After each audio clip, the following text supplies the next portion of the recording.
My wife asked me this morning why I need a leather stitching machine, and the answer is, I don't know. I told her that my tool buying philosophy was, oh, cool,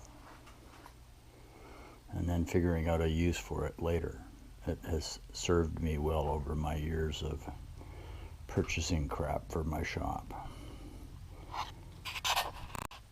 Well, there's the little tripod stand that I'm going to replace with these two pieces of pine to create a table like everybody does.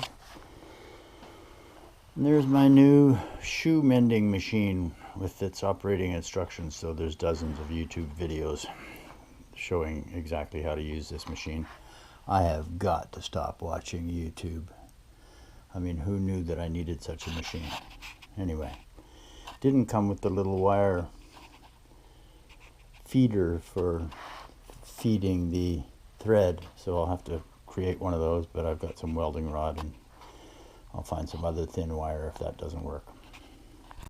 I love the term cosmoline, the thing that protects machines from rust when they're being shipped, like cosmoline covered Spitfires. This is not a Spitfire, but it is a kind of a cool machine. I'm gonna have some fun with this.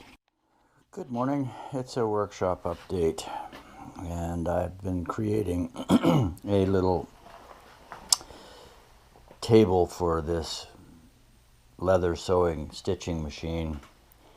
Just glued that down, gonna wait for it to dry, screw it in from the back side, pull the tripod off of that, mount it, then figure out the support for underneath the base here in terms of its height above the board, create that, then bolt it all down, and then try and thread it and see if I can make it work.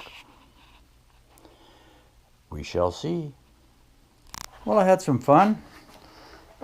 Built a bit of a stand for this stitching machine.